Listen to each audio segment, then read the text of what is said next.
आपण आत्ता आहोत अजिंक्यतारा किल्ल्यावर. किल्ल्याच्या प्रवेशद्वाराजवळ अगदी आत्ताच काही वेळापूर्वी दरड एक छोटासा भाग कोसळलेला आहे. इथे काही नागरिक आहेत जे सतत इथं मॉर्निंग वॉकला येत असतात. त्यांच्याकडून आपण अधिक माहिती जाणून घेऊयात.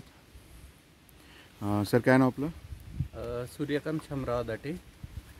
या मराठ्यांची चौथी राजधानी असणारा हा अजिंक्यतारा किल्ला आणि या अजिंक्यतारा किल्ल्याची एक मजबूत अशी तटबंदी होती, पण त्या तटबंदीच्या बाजूलाच असणारं जी झाडं वाढलेली होती आणि त्या झाडांच्या मुळ्या या ठिकाणी त्या दगडांच्या मध्ये शिरल्यामुळं आज रविवारी आम्ही फिरायला येत असताना या ठिकाणी एक दरड कोसळलेली आपल्याला पाहायला मिळते. या ठिकाणी ही अतिशय धोकादायक झालेली आहे.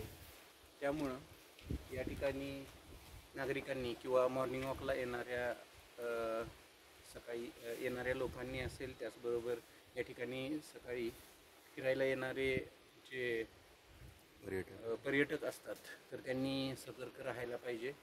जरी या ठिकाणी चांगला रस्ता बनवलेला असला तरीसुद्धा या ठिकाणी ज्या जुन्या झालेल्या वास्तू आहेत त्यामुळं याजवळ फिरताना याजवळ फोटो किंवा सेल्फी काढत असताना पर्यटकांनी याबाबतची काळजी घेणं गरजेचं आहे.